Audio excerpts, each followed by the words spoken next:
Tere päevast! Oleme Moongold Productions ning täna, 25. augustil 2016, oleme me tulnud uurimisretkele Kaiurappa, mis on väga tuntud Eesti paranormaalsete nähtuste esinemise piirkond. Minu selja taga näete te ühte pealtnäha täiesti tavalist kaasikut, kuid tegelikult on selle kohta kohalike ja külaelanike seas levimas väga palju erinevaid lugusid. On räägitud, et see kaasik ei ole kasvanud ligi 20 aastat mitte ühtegi sentimeetrit. Alates sellest, kui üks külamees nägi kaasikule maanduvat oranžikat tulekera. Ta arvas, et tegemist on tulekahjuga ning kohal käis ka tuletõrje. Kuid hiljem selgus, et mitte ühtegi põlemiskohta leida ei suudetud. Osad räägivad isegi, et kaasik võib teatud inimestele avaldada surmavat mõju, kuid täna sellel ilusal päeval ei ole me küll mingisuguseid negatiivseid mõjusid veel täheldanud.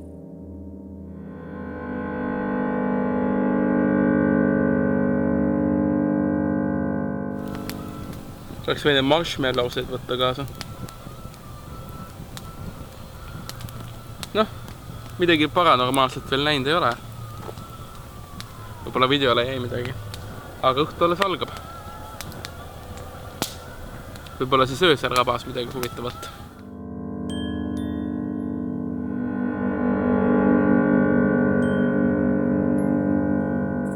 Kell hakkab vaikselt 9 saama ja oleme siin Kaiurabas valvel. 2 kaameraga siis üritame leida midagi huvitavat. Et hetkel on selline täitsa vaikne, et ainult loodushelid ja maastik tundub rahulik. Kaiuraba kohta on tõepoolest väga palju erinevaid lugusid, erinevatest olenditest, kes seda raba külastavad, kes siin elutsevad. Lisaks räägitakse, et siin elab erinevaid tulnukarasse, näiteks erinevaid kassikõrvadega tumedaid tulnukaid, ning on räägitud, et need tulnukad on pärit näiteks Orioni tähtkujust. Näiteks üks talumees nägi oma kartuli ja vagude vahel jooksmas tumedat olendit, kellel tundusid olevat just kui punased aluspüksid jalas või nii see vähemalt talle eemalt tundus. Kuid liikumine kartuli ja vagude vahel, ta nägi seda eemalt, tundus kuidagi väga ebaloomulik. Samas on ka neid, kes ütlevad, et tulnukate baas Kaiurabas on hetkel mitteaktiivne või polegi siin seda kunagi eksisteerinud, vaid räägivad hoopis erinevatest vaimolenditest, keda siin pidavat olema võimalik kohata. Näiteks on räägitud, et Kaiuraba asustavad tumedad olendid, keda nimetatakse nii-öelda valvuriteks, kes on siis justkui pahad vaimud, kes võivad ka sinuga koju kaasa tulla, kui sa nad kogemata kaadrisse saad.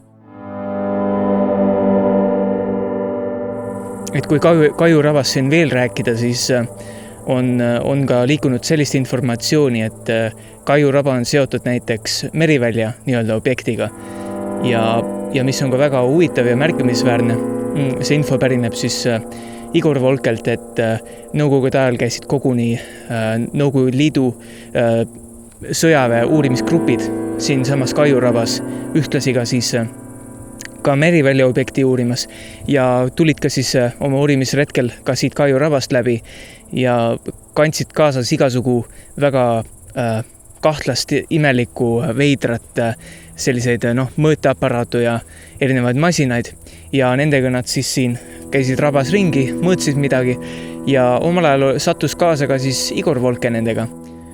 Räägiksin veel sellisest juhtumist, et kohalik inimestelt on kuulda olnud sellist lugu, kus üks vanem meesterahvas, kes siis elas siin samas Kaiuraba lähedal, läks ükskord rappa ja jäigi kadunuks. Ja ta oli vist tükk aega kadunud, kui ta lõpuks uuesti välja ilmus. Ja siis ta suutis vist ainult mõned päevad elada, kuni ta täiesti müstilistel asjaoludel lõpuks ära suri. Et tõepoolest on siin rabas ka inimesi kaduma läinud ja mõned inimesed räägivad, et see raba mõjub inimesele väga negatiivselt, et väga paljud kohalikud elanikud näiteks eiravad seda raba ja täiesti teadlikult ei tule siia. Mõned lausa kardavad siin mõnda teatud piirkonda ja mainivad, et äärmiselt eluohtlik on siin nii-öelda käia, et sinuga võib kaasa tulla nii-öelda paha energiat või mõned halvad vaimud või sa võid sattuda näiteks teise ajaruumi korraks, et on ka läbi viidud selliseid nii-öelda stopperitest, et on üks stopper jäetud kuhugile ühte piirkonda jooksma ja siis teisega mindud siia raba peale ja tõepoolest on ka suudetud erinevusi välja tuua, et mõnesekundilised sellised erinevused on sisse tulnud. Muidugi siin tekib küsimus, et kas tegemist võib olla näiteks mingi aparaadiveaga, aga tõepoolest on lugusid sellest, et siin on ajaruumiga nii mõndagi juhtunud. Mõne sõnaga räägiksin siis ka meie eelmisest Häädemeeste projektist, mis siis nüüd on juba ütleme nii, et pool aastat edukalt lõpetatud olnud, et talvel olid siis viimased lihvid, viimased monteerimised ja detsembris saime siis filmiga lõplikult valmis. Ja sedasi toimus siis 1. jaanuaril, toimus siis Coca-Cola Plazas ja eelneval päeval ka Häädemeestel kultuurimajas siis pidulik esilinastus, kus oli siis Coca-Cola Plazas kohal umbes 100 inimest. Kõik muidugi paramaailma, Eesti paramaastiku inimesed olid kohal, et Igor Volke ja hiljem tuli veel selline üllatus, et filmist oli huvitatud ka näiteks TV3 ja saigi siis Urmas Eero Liivi kaudu film siis TV3-le antud ja siis maikuus esilinastusfilm ka TV3-s, et kellel õnnestus vaadata, väga tore. Ja nüüd on siis Häädemeeste nii-öelda juba ära lõpetatud edukalt ja nii palju kui mul infot on, siis Ivo Kolts ise on alustanud ka juba mingi järgmise projektiga Häädemeestel. Meie küll selles enam ei osale. Meie jaoks on see teema nüüd lõpetatud ja tegeleme nüüd näiteks siin selle Kaiuraba uurimisega.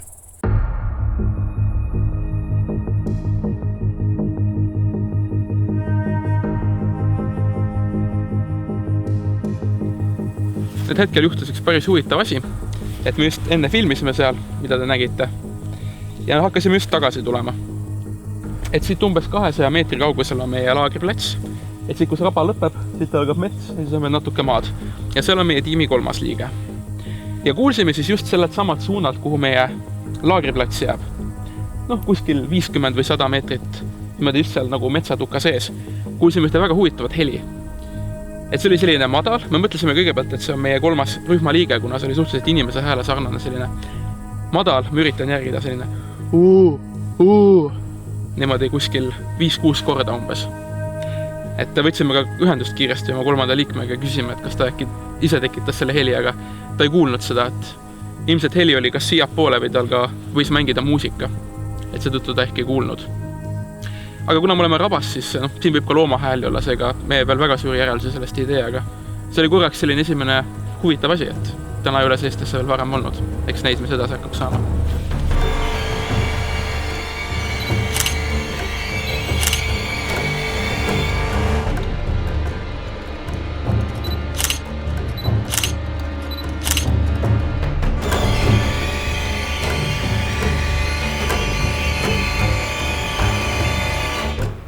Kell on praegu siin 11:30 ja oleme siin samas, kus me enne intervjuud tegime, keset Kaiuraba. Nagu näha, siis väga palju ilmselt kaamera peale ei jää, et täiesti kott pime on, täielik vaikus, et ainsad helid, mis siin kosta on ritsikad. Ja ütleme nii, et õhtu on päris rahulikult möödunud, et ainus asi, mida võib-olla täheldada võib, on see, et kõigil meeskonna liikmetel on kerge peavalu. Aga ilmselt see on kas värskest õhust või siis päeval me siin matkasime rabas ja päris palju sookailu on siin, et ilmselt võib ka sookailu põhjustatud kerge peavalu olla. Aga midagi sellist väga müstilist või paranormaalset siin märganud ei ole, et kohati küll on selline tunne, et kas seal nüüd võsas keegi liikus või mingi väike krõks käib kuskil või. Aga eks see on selline, et öises metsas liigub palju loomi ja ei tea, kes siin ju pimeduses ringi liigub. Täna tundub, et isegi natuke vihma tibutab, et on selline pilvin, et isegi tähed ei paista ära.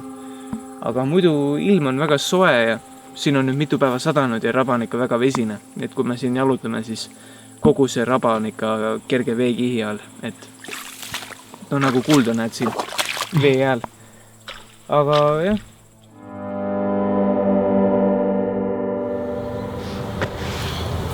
Olemegi siis nüüd juba asjad kokku pannud ja asume vaikselt liikvele. Selline lühike ekspeditsioon, ühepäevane. Et üldiselt muljed on positiivsed, et selline vahelduseks päris kena väljasõit. Filmimisel me küll midagi paranormaalset seekord ei avastanud. Kuid võib igati öelda, et täiesti rahule võib jääda, et ilm oli kena. Öösel natuke sadas, aga sellest poolt midagist olime telkides kenasti. On räägitud, et siin Kaiurabas on kahtlaselt hea uni.